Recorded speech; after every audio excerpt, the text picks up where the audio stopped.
I got a question recently from a video that asked, what is my best character? And he answered it from a power perspective, although I'd never say a Voyager in that respect. Then they asked about quality in writing and development. Now, while I do have an answer for this, I have to say something. Have any of you read Get Backers? Do you know Professor Amano, The Archive, The Witch Queen, or Makube? Not Makubex, but Makube. None of these characters are what you would call quality writing. Have no development at all. They're powerful as hell, though. I've seen Tenchi Muyo. You can't convince me that the Chosen are quality characters in writing or development. But this isn't to crap on anyone's work. And this isn't to bring up who writes well. I think something like Full Metal Alchemist is beautifully written work. However, there are stories out there that I want to see written but aren't. So I'm writing them.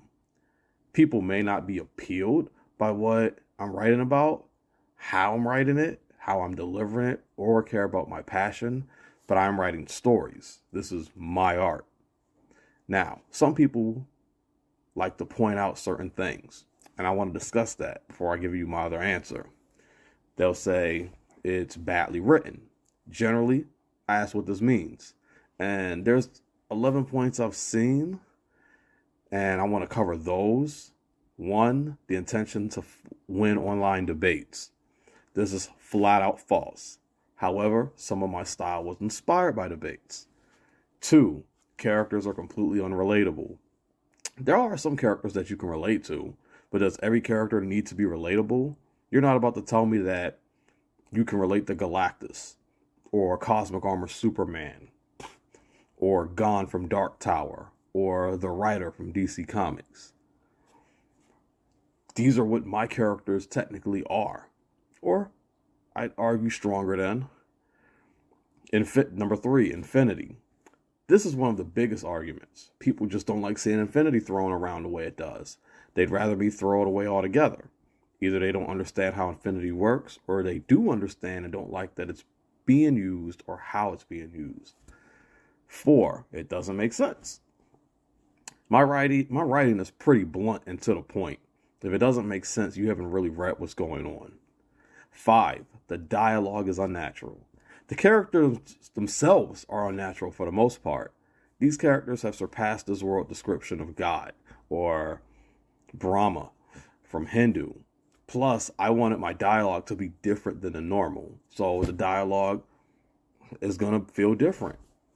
5, most characters are shallow and don't go through any development. Most of the characters are already perfect. There is no need for development.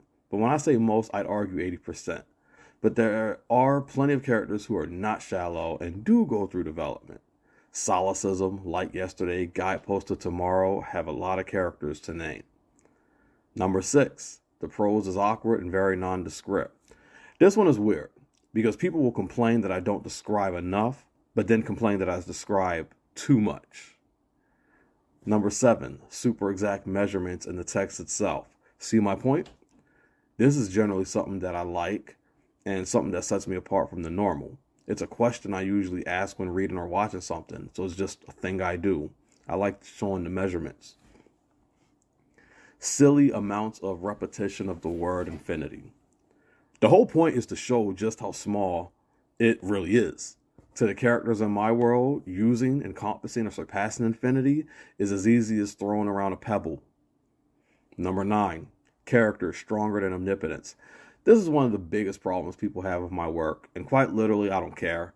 If you can't expand your mental on this, then I'm sorry for you. At this point, people know that I know what the word means. People know that I know what the various expressions of the word means. In my work, characters look at omnipotence like an ant and they step on it. 10, the sentences don't make sense and lack proper impact. This depends on what you're looking for. Again, it doesn't make sense because it's not the normal, and I don't use context that you want me to use. And number 11, it reads like a script for a graphic novel. A lot of my earlier work did resemble some Japanese light novels. There are critics that literally sets up criteria for my art and ends up condemning it because it's not the art that they like. The critics evaluates my work of art on the basis of how closely they submit to a category that they don't often describe. And let's be over 9,000 with this, because my art deviates from the classic patterns. My art is dismissed as stupid, flawed, or arrogant, or shouldn't be taken seriously. Michiko Kakatani in the New York Times stated that these are just symptoms of what has gone wrong with modern art in the modern world, simply based off how the critics dismiss my work. So here are some lead characters from various stories in which I write, which tells you that there is some depth to characters. Because if you listen to the critics who don't read my work or only ever read single passages out of the catalogs of works I have, then they might say I don't know what I'm doing or that my characters are just powers with a face. There's no story. August from Guidepost to Tomorrow. He is a character who is a school student, which is shown. However, life turns upside down for him. Dude loses his girl, his life, his peace. He ends up having to fight a war he didn't belong in. He's in 6 books and he doesn't get a happy ending. Dude goes into a learning journey despite already being a genius. Sincere from Solecism. This character needs 3 videos to fully explain. Solecism is a very long story with multiple stories. And this character by himself appears in various stories across the franchise. He knows the name of the game, and he's trying to reach the monster at the end of the verse in order to change it. Lamont from Solecism. His story is the same as Sincere. He knows the name of the game, and he's trying to reach the monster at the end of the verse to change it.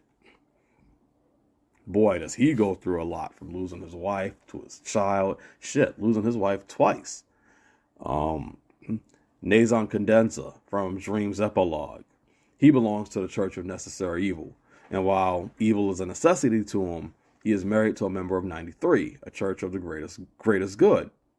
He understands balance, but also believes that balance should only favor evil, and he's going through a journey to really learn about what it means to be true evil, or if he's going to break and fall into the standard trope. Lucifer from Solecism and A Song to Sympathize with the Devil. The Lightbringer himself has a long drawn-out story in where he is going against his father and brother's army as a means to reach the art gallery. Simply put, he is aiming for the director's chair, but he goes through a whole journey to reach this point. Sire from All World is a character that pretty much doesn't want much from life. He's pretty chill. However, a little girl crosses paths with him, being chased by an entire army, and his life is changed. He now reluctantly helps this little girl in discovering the mysteries about herself, why she's being chased, the army that is after her, and his own power that he rejects. The members of Versus from Like Yesterday are all criminals of the highest order. They literally do not care about their crimes. They are evil by necessity. They are evil by will. However, they are basically prisoners to a higher authority that is forcing them to become heroes. Will they turn on this path, or will they be turned into the heroes they never wanted to be?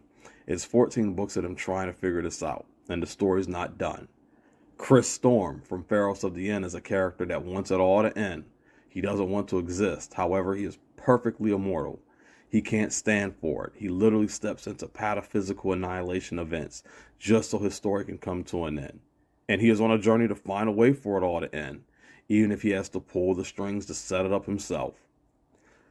I know what the critics, who don't read my books, by the way, like to say. This is ridiculous. This is a bad story. This is bad writing. This makes no sense. I belong in a mental institution. I deserve no praise.